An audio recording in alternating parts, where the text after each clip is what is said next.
Mutual induction हे phenomenon study केले, बरोबर आहे. म्हणजे एका कॉइलमुळे त्याच कॉइलमध्ये ईएमएफ कसा इंड्यूस होतो किंवा प्रायमरी मधून सेकंडरी मध्ये ईएमएफ कसा तयार होतो, त्याची फॉर्म्युलेज आणि त्याच्यावर डिपेंड असणारे न्यूमरिकल्स हे आपण लास्ट लेक्चरला घेतलं आहे. आता आपण बघणार आहे ट्रान्सफॉर्मर म्हणजे काय. ओके, आता ट्रान्सफॉर्मर मूवीज नाव तुम्ही ऐकून माहित आहे, तुम्ही मला ट्रान्सफॉर्मर म्हणजे इंग्लिश मूवी आहे हे सगळं ठीक आहे, पण ट्रान्सफॉर्मर म्हणजे ऍक्च्युअली बऱ्याच वेळा बघा पावसाळ्याच्या दिवसामध्ये लाईट वगैरे गेल्यानंतर अचानक आपल्याला असं ऐकायला मिळतं की ट्रान्सफॉर्मर गेलाय, ट्रान्सफॉर्मर शॉर्ट झालाय, ट्रान्सफॉर्मर जळाला आहे. मग हे काय असतं, तर ट्रान्सफॉर्मर म्हणजे काय बघा, आपल्या घरामध्ये जे छोटे इलेक्ट्रिक इन्स्ट्रुमेंट्स आहेत, म्हणजे समजा त्यामध्ये रेडिओ आला, बरोबर, किंवा आपल्या मोबाईलचा चार्जर आला, ह्यांच्यामध्ये आपल्याला रिक्वायरमेंट जी व्होल्टेज जी आहे, म्हणजे मोबाईलची बॅटरी वैट 7.5 व्होल्टची असते, बरोबर आहे. पण एमएससी कडे येताना सप्लाय किती आहे, 230 व्होल्टचा आहे. घरामध्ये एफएम आहे, एफएम आपण 2 सेल यूज करून वापरू शकतो. 2 सेल म्हणजे किती असतं, जास्तीत जास्त 3 व्होल्ट. ओके, मग हे 2 सेल वर चालणारी वस्तू जी आहे ती 230 व्होल्ट चालेल का, नाही चालत. तर ह्याचं जे व्होल्टेज रेटिंग आहे हे व्होल्टेज रेटिंग काय होतं, कमी करावं लागतं. मग असं पॉसिबल आहे का, एमएससी कडून एक सप्लाय असा वेगळा 6 व्होल्टचा आहे, 3 व्होल्टचा आहे, 230 व्होल्टचा आहे, असं पॉसिबल नाही. ज्यावेळी आपल्या घरामध्ये 6 व्होल्टचं इलेक्ट्रिक अप्लायन्स असतं, 10 व्होल्टचं इलेक्ट्रिक अप्लायन्स असतं, ऍट द सेम टाइम आपल्या घरामध्ये एसी आहे, रेफ्रिजरेटर आहे, फॅन आहे, टीव्ही आहे, हे तर 230 व्होल्टवर चालतात. मग हे व्होल्टेज व्हेरिएशन नुसार प्रत्येकाला सप्लाय प्रोव्हाइड करत असताना तिथे एक महत्त्वाचा एक इलेक्ट्रॉनिक डिव्हाइस येतो. त्या डिव्हाइसचं नाव आहे ते म्हणजे ट्रान्सफॉर्मर. जसं आपल्या घरामध्ये 230 व्होल्ट लागतं, तसं इंडस्ट्रियल पण व्होल्टेज जास्त लागतं. काही ठिकाणी तुम्ही नावावर वेट असेल की 440 व्होल्ट, 1100 व्होल्ट, बरोबर आहे. मग हे हेवी व्होल्टेज पण लागतात. मग सप्लाय होत असताना किंवा जिथं हायड्रोइलेक्ट्रिक पॉवर प्लांट मधून जेव्हा एमएससीबी कडे आपल्याला इलेक्ट्रिसिटी आपल्याला प्रोव्हाइड येते, त्यावेळी येत असताना ती बायफरेट करत असताना ट्रान्सफॉर्मरच्या मदतीने ती बायफरेट केली जाते. आता घरामध्ये जे आपण मोबाईलचा चार्जर यूज करतो, त्या चार्जरला पुढे एक छोटीशी डबी असते. आता डबीमध्ये आता एक सर्किट असतं, बरोबर आहे. आता हे सर्किट म्हणजे काय असतं, त्या सर्किट मध्ये असतं ट्रान्सफॉर्मर. ओके, आता हा ट्रान्सफॉर्मर काय काम करतो ते आपण बघूया. बघा, ट्रान्सफॉर्मर महत्वाचं आहे, व्यवस्थित लक्ष द्या. Transformer is an electronic device. Transformer is an electronic device which converts high voltage low current into low voltage high current. म्हणजे high voltage low current converts into low voltage high current and vice versa. म्हणजे तुम्हाला समजा 230 व्होल्टचं 6 volt करायचं असेल तर काय होणार आहे, high voltage low current into low voltage high current. At the same time समजा तुम्हाला 230 चं 440 व्होल्ट करायचं असेल तर low voltage high current converts into high voltage low current. मग हे जे काही व्हेरिएशन आहे, व्होल्टेज मध्ये व्हेरिएशन करणे, करंट मध्ये व्हेरिएशन करणे, हे काम करतो तो म्हणजे असतो ट्रान्सफॉर्मर. लक्षात आलं, transformer is an electronic device which converts high voltage low current into low voltage high current and vice versa, दोन्हीकडे. आता ह्याच्यामध्ये काय बघा, ह्याच्यामध्ये एक आयर्न कोर आहे, फ्रेम आहे. ओके, ह्या फ्रेमवर लेफ्ट हँड साइडला एक वायर माउंट केले, बरोबर आहे. ह्याला म्हणायचं इनपुट, बरोबर, इनपुट म्हणजे आपण देणार आहे ते. आणि राईट साइडला आणखी एक वायर माउंट केली आहे, त्याला म्हणायचं आउटपुट, आपलं जे हवं आहे ते. मग इथं तुम्ही 6 व्होल्ट पाहिजे आहे का व्हॉटएव्हर जे काय व्होल्टेज रिक्वायरमेंट आहे ते तुम्हाला इथे मिळणार आहे ऍट द आउटपुट. आता हा आयर्न कोर का यूज केलेला आहे, तर हा आयर्न कोर काय करतो, तर जसं आपल्याला माहित आहे की आयर्न हा फेरोमॅग्नेटिक मटेरियल आहे.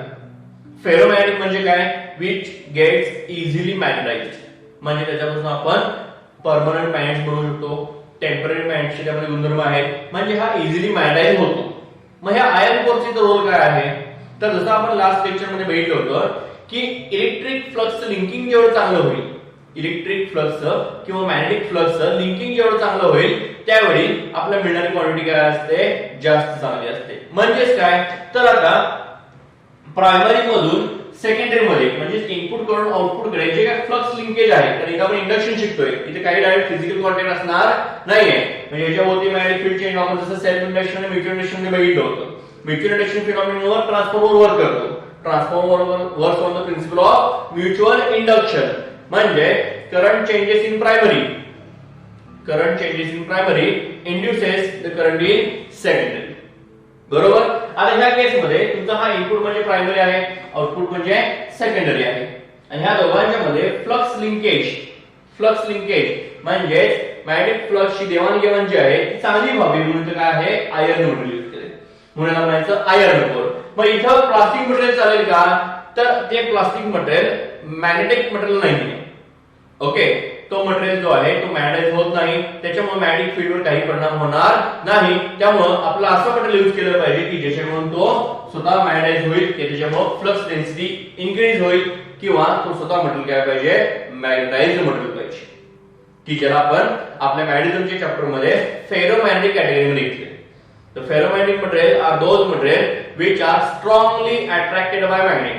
Which are strongly attracted by magnet. असा मटेरियल यूज केला आहे that is iron core. आता ह्याचा रोल तुम्हाला लक्षात असेल. ओके आता हा आयर्न कोर काय करतो it increases flux density.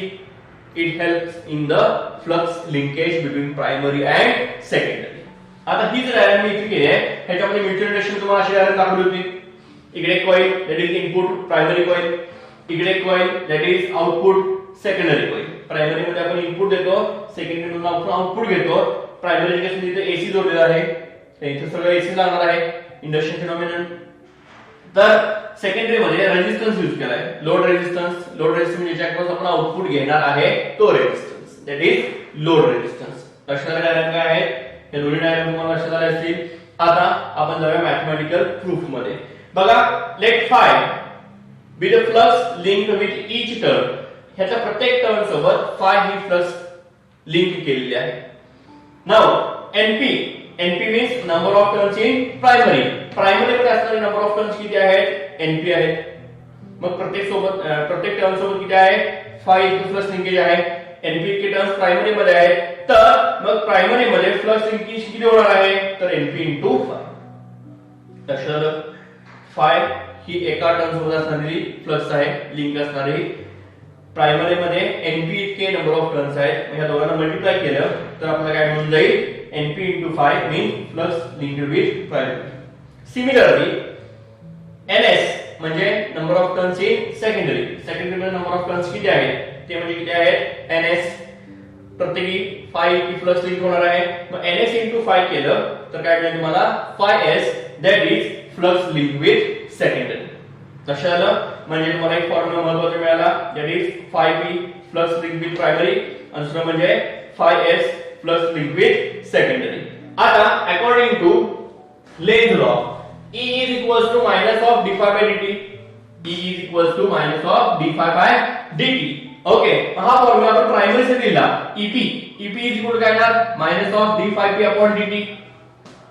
Correct. Instead of writing phi p means NP into phi, we put NP into phi, of which NP is constant. Number of turns आपण बदलू शकणार नाही कारण की ट्रान्सफॉर्मर हे मार्केट मधून आणला की त्याचे नंबर ऑफ टर्न्स आपण घरामध्ये बसून चेंज करू शकत नाही.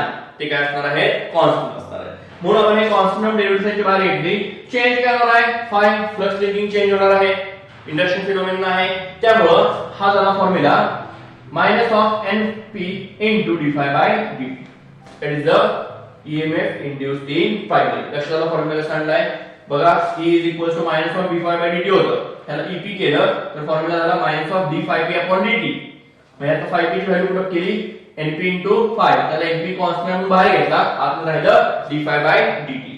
सिमिलरली ES चा फॉर्म्युला बनवला. ES म्हणजे EMF in secondary. त्याचा फॉर्म्युला काय येणार आहे ES is equals to minus of d phi s upon dt.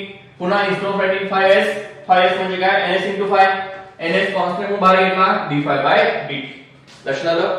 आता हे दोन्ही फॉर्म्युले जे आले EP आणि ES या दोघांचा आपण रेशो घेऊया. रेशो घेतल्यानंतर तुम्हाला d phi by dt minus minus cancel होऊन जाईल आणि तुम्हाला मिळेल ES upon EP is equals to NS upon NP. ह्या इक्वेशन म्हणायचं ट्रान्सफॉर्मर इक्वेशन. काय म्हणणार आहात इक्वेशन ऑफ ट्रान्सफॉर्मर किंवा ट्रान्सफॉर्मर इक्वेशन हा एक महत्त्वाचा फॉर्म्युला मिळाला. आता पुढे जाऊया आयडियल केस मध्ये. बघा आयडियल केस मध्ये ट्रान्सफॉर्मरची इफिशियन्सी जी आहे इफिशियन्सी ऑफ ट्रान्सफॉर्मर ती असते इक्वल टू 1. आता तुम्ही म्हणाल इफिशियन्सी म्हणजे काय तर इफिशियन्सी दाखवत असताना ईटा हे इंट्रोड्यूस करायचं. Eta efficiency means output power is divided by input power. लक्षात आलंय. Efficiency means output power divide by input power आणि इफिशियन्सी ऑफ इलेक्ट्रिक इन्स्ट्रुमेंट जे आहे ती कायम काय पाहिजे, एक किंवा एक पेक्षा जास्त पाहिजे. तर ते आपण इफिशियंट म्हणणार. इफिशियंट म्हणजे काय बघा, आउटपुटला मिळणारी पॉवर आणि इनपुटला मिळणारी पॉवर यांचा रेशो आहे. मग आपण इनपुट जेवढं देतोय त्या कंपॅरिझनला आउटपुट पाहिजे. मग आपण इनपुट जेवढं देतोय त्या कंपॅरिझन मध्ये आउटपुट जेवढं चांगलं मिळेल तेवढी इफिशियन्सी काय होणार आहे, वाढणार आहे. बरोबर आहे. मग आता ह्या केस मध्ये आयडियली बघा, आयडियली ट्रान्सफॉर्मरची इफिशियन्सी जी आहे, efficiency of transformer is ideally equal to 1 असते. म्हणजे जेवढं आपण इनपुट देतो तेवढं आपल्याला आउटपुट मिळतं. हे इटा 1 झाला म्हणजे output divide by input ratio 1 झाला म्हणजे output is equal to input होणार आहे. बरोबर आहे. म्हणजे आयडियली विचार केला तर इफिशियन्सी 1 आहे. मग प्रॅक्टिकली काय 1 पेक्षा जास्त असते का, तर अजिबात नाही. प्रॅक्टिकल व्हॅल्यू जी आहे ती 1 पेक्षा कमी असते. आता तुम्ही म्हणाल की प्रॅक्टिकल व्हॅल्यू 1 पेक्षा कमी असेल तर आपण जेवढं देतो तेवढं आपल्याला मिळत नाही. मी इनपुट देतोय पण आउटपुट मला मिळत नाही तेवढ्या कंपॅरिझन मध्ये. मग हे इफिशियन्सी गेली कुठं, का डाऊन होते, तर इथं तुम्हाला शिकवलं होतं ईडी करंट. बरोबर आहे. आता ज्यावेळी आपण इथं आयर्न ब्लॉक यूज करतोय त्यावेळी या कॉइल मध्ये काय होणार आहे, ईडी करंट काय होणार आहे. बरोबर आहे. हा झाला loss due to eddy current because eddy current produces heat. बरोबर. मग हीट मुळे काय होतं, तुमची इफिशियन्सी डाऊन होणार. That is the first loss, heat loss. And second one, ह्या कॉइलला रेझिस्टन्स आहे. फ्लक्स लिंकेज होत असताना त्या लिंकेज मध्ये 100% फ्लक्स लिंकेज होणार नाहीये. काही फ्लक्स काय होणार आहे, डिक्रीज होणार आहेत. काही फ्लक्स तुम्हाला टोटली 100% आपण ते कॅरी फॉरवर्ड करू शकणार नाही. या फ्लक्स लिंकेज मधला जो लॉस आहे, ह्या दोन लॉस मुळे ह्या आयडियल ट्रान्सफॉर्मर पेक्षा प्रॅक्टिकल ट्रान्सफॉर्मरची इफिशियन्सी काय असते, कमी असते. लक्षात आलं. आयडियली ट्रान्सफॉर्मरची इफिशियन्सी जी आहे ती 1 आहे पण प्रॅक्टिकली काय असते, 1 पेक्षा कमी असते because of loss due to eddy current and loss in the flux linkage. Okay. आता बघा, आयडियली 1 असेल तर input power is equal to output power. जसे की आपला 11th मध्ये झालं आहे, पॉवर म्हणजे काय असतं, करंट इंटू व्होल्टेज म्हणजे ईएमएफ इंटू करंट येणार, ई इंटू आय. करेक्ट. मग प्रायमरी इनपुट कुठं आहे, प्रायमरी मध्ये आहे. आउटपुट कुठं आहे, सेकंडरी मध्ये आहे. बघा, इनपुट बी कुठे दिलंय, प्रायमरी मध्ये आहे का, प्रायमरी मध्ये इनपुट आणि सेकंडरी मध्ये काय आहे, आउटपुट आहे. मग इनपुट प्रायमरी म्हटलं मी तर काय करणार मी, प्रायमरी मध्ये असणारे ईएमएफ चा आणि करंटचा गुणाकार EP into IP. At the same time output in primary करत असताना, सॉरी आउटपुट पॉवर करत असताना ईएस इंटू आयएस करावं लागेल. लक्षात आलं तुमच्या. प्रायमरी मध्ये आपण काय करतो असतो, इनपुट घेत असतो. सेकंडरी मध्ये आपण काय करत असतो, आउटपुट घेत असतो. म्हणून इनपुट पॉवरला आपण ईपी आयपी केलं, आउटपुट पॉवरला आपण ईएस आयएस केलं आणि ह्याच्यावरून आपण ईएस अपॉन ईपी बनवला. We get IP upon IS. Okay. Now equation 3 आणि इक्वेशन 4 एकत्र करा. काय मिळणार तुम्हाला, ES upon EP is equal to NS upon NP is equal to IP upon IS. Formula शोधला आहे. ES upon EP is equal to NS upon NP is equal to IP upon IS. Okay. आता आपण बघूया types of transformer. आता आपण बघणार आहे types of transformer. Okay. Transformer जे भेटणार, high voltage low current convert to low voltage high current आहे, व्हाईस वर्सा. त्यानंतर आपण इक्वेशन मिळवलं, ईएस अपॉन ईपी म्हणजे EMF in secondary to the EMF in primary equals to number of turns in secondary to the number of turns in primary equals to the current in primary to the current in secondary. Clear आहात. आता आपण बघूया types of transformer. There are 2 types of transformer. One is step up, means which increase the voltage, and another one is step down, which decrease the voltage. काय फरक आहे आपण बघूया. Diode बघा, primary and secondary, input output, presence of iron core. We know that. Now इथे जर तुम्ही compare केला तर तुम्हाला काय दिसतंय, number of turns in secondary are more than number of turns in primary. Correct. Means NP is less than NS. Number of turns in primary is less than number of turns in secondary. Now we take the ratio. NS upon NP. NS मोठा आहे, NP छोटा आहे. मग NS upon NP केला तर हा ratio काय येणार आहे, 1 पेक्षा मोठा येणार. Correct. NS upon NP is greater than 1. But what is NS upon NP? NS upon NP means ES upon EP. NS upon NP is ES upon EP. Correct. If NS upon NP is greater than 1 means NS is greater than NP असेल, then ES is also greater than EP. Means EMF in secondary is more than EMF in primary. म्हणजे बघा EMF secondary मध्ये voltage वाढलं as compared to primary, म्हणजे तो voltage increase झालं. Correct. At the same time, NS upon NP जसं आपण ES upon EP use केलं तसं आपल्याला NS upon NP is equals to IP upon IS पण आहे. NS upon NP is equals to IP upon IS आहे. If NS is greater than NP, NS is greater than NP असेल तर IS is less than IP येणार. Okay, म्हणजे ह्या केस मध्ये EMF जसं वाढला असेल तर करंट मध्ये काय झालं आहे, कमी झालं आहे. करेक्ट. रिलेशन कोणाला सांगतोय बघा, N आणि I. N and I चं रिलेशन इनव्हर्स आहे. That's why if NS is greater than NP असेल, in the same time IS is less than IP होणार. म्हणजे स्टेप अप मध्ये व्होल्टेज इन्क्रीज झालं पण करंट काय झाला, डिक्रीज झाला. Means step up transformer converts low voltage high current into high voltage low current. Step up voltage वाढलं पण करंट काय झाला, कमी झाला. आता तुमच्या डोक्यामध्ये प्रश्न असा येईल की व्होल्टेज वाढलं तर करंट कमी का झाला. बरोबर आहे. To increase the voltage we want to increase the number of turns. As number of turns increases, we know that resistance is directly proportional to length. म्हणजे नंबर ऑफ टर्न्स वाढले की लेंथ वाढली की रेजिस्टन्स वाढला, आणि resistance वाढल्यानंतर current काय होणार, कमी होणार. In that case low voltage accompanied with high current and high voltage accompanied with low current. Get it? हा टाइप नंबर 1 झाला. Now type number 2, step up सारखा स्टेप डाउन, म्हणजे का आपलं व्होल्टेज डाउन करायचं. ते जनरली मोबाईलच्या आपल्या चार्जर मध्ये, एफएम मध्ये अशा सर्किट्स असतात. स्टेप डाउन कारण आपल्याला 220 नको असतं, आपल्याला 6-7 व्होल्ट 12 व्होल्ट पाहिजे असतं. स्टेप डाउन करायचं आपल्याला. इन दॅट केस डायग्राम बघा, प्रायमरी अँड सेकंडरी मध्ये input output iron core presence हे सगळं आपल्याला माहित आहे. इथं जर कंपेअर केलं टर्न्स रेशो तर बघा, number of turns in secondary is less than number of turns in primary. म्हणजे प्रायमरी नंबर ऑफ टर्न्स जास्त आहे, सेकंडरी मध्ये कमी आहे, पण यांचा रेशो काय होणार, लेस दॅन 1 येणार. ओके. मग NS upon NP म्हणजे काय, ES upon EP. If NS is less than NP असेल तर ES is less than IP येणार. म्हणजे सेकंडरी मध्ये EMF ची व्हॅल्यू काय झाली बघा, डाऊन झाली. म्हणजे व्होल्टेज काय झालं, कमी झालं. At the same time NS upon NP म्हणजे काय आहे, IP upon IS आहे. करेक्ट. मग जर NS is less than NP असेल तर आपल्याला माहिती आहे inverse relation. NS is less than NP असेल तर IS is greater than IP येणार. म्हणजे इथे करंट काय झाला, इन्क्रीज झाला. Get it? म्हणजे बघा, in step down transformer EMF decreases but current increases. म्हणजे जर तुम्हाला EMF डिक्रीज करायचं असेल, व्होल्टेज डाऊन करायचं असेल तर स्टेप डाऊन, व्होल्टेज अप करायचं असेल तर स्टेप अप. असे तुम्हाला दोन ट्रान्सफॉर्मरचे टाइप्स आहेत. अशा टाइप्स काय आहेत ह्याच्यामध्ये तुम्हाला डिफरन्स पण येता येईल. What is the difference between step up and step down transformer? The step up transformer converts low voltage high current into high voltage low current, while step down transformer converts high voltage low current into low voltage high current. In step up transformer number of turns in secondary is greater than number of turns in primary, while in case of step down transformer number of turns in secondary is less than number of turns in primary. In step up transformer ES is greater than EP. In step down transformer ES is less than EP. In step up transformer IS is less than IP. In step down transformer IS is greater than IP. Get clear?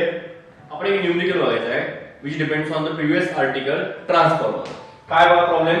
A transformer converts 200 volt AC to 500 volt AC. The secondary has 50 turns and load across it draws 300 milliampere current. Calculate number of turns in primary, current in primary, power consumed. Okay, आता given data मध्ये आपल्याकडे काय बघा, transformer converts 200 volt AC म्हणजे input किती आहे, input EMF 200 volt to 50 volt AC. Output voltage किती आहे, 50 व्होल्ट. म्हणजे आपल्याला EP आणि ES व्हॅल्यूज दिलेल्या आहेत. द सेकंडरी हॅज 50 टर्न्स म्हणजे number of turns in secondary दिलेत 50 and load across it draws 300 milliampere. म्हणजे सेकंडरी मध्ये जो आपण लोड रेजिस्टन्स जोडतो त्याच्या अक्रॉस करंट किती आहे, 300 मिलीएम्पियर आहे. फाइंड कॅल्क्युलेट मध्ये काय आहे, number of turns in primary NP is equals to question mark, current in primary IP is equals to question mark आणि पॉवर कंझ्युम. आपल्या ह्या तीन बीट फाइंड आउट करायचे. ठीक आहे. आता गिवन डेटा नुसार आपला ES EP माहित आहे, NS माहित आहे, NP फाइंड आउट करायचं आहे. We know the formula ES divided by EP is equals to NS divided by NP. बरोबर. Now NP is equals to NS into EP divided by ES. Okay, put the values. NS किती आहे 50, EP primary 200 and ES 50. बरोबर. म्हणजे 50 get cancel आणि तुम्हाला काय मिळणार आहे 200. Number of turns in primary किती आहे 200 आहे. क्लियर.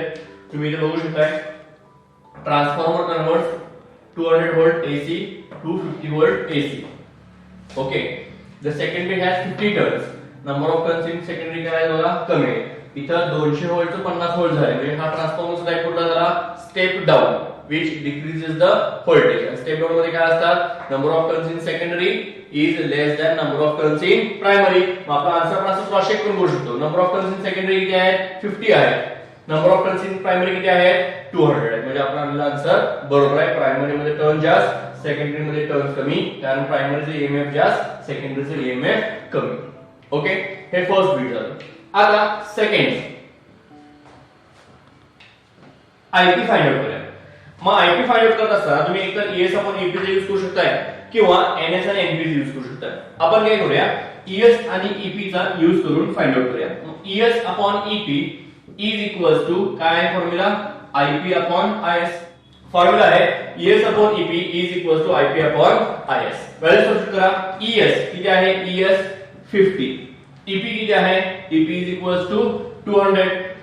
IP आपल्याला फाइंड आउट करायचं आहे. आपलं टार्गेट आहे IP फाइंड आउट करणे आणि IS किती आहे 300 मिली एम्पियर. बरोबर आहे.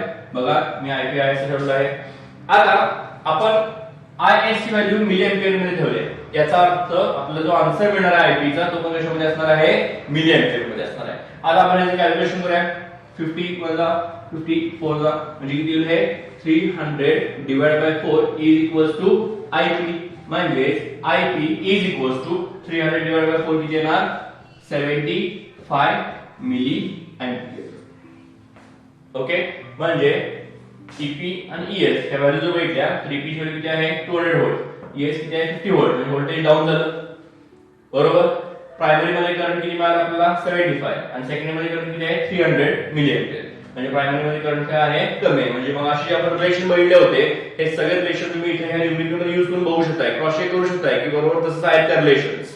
आणि third thing that is power. पॉवरचा फॉर्म्युला काय आहे करंट इनटू व्होल्टेज. मग पॉवर मध्ये आपण काय करूया ES इनटू IS करू.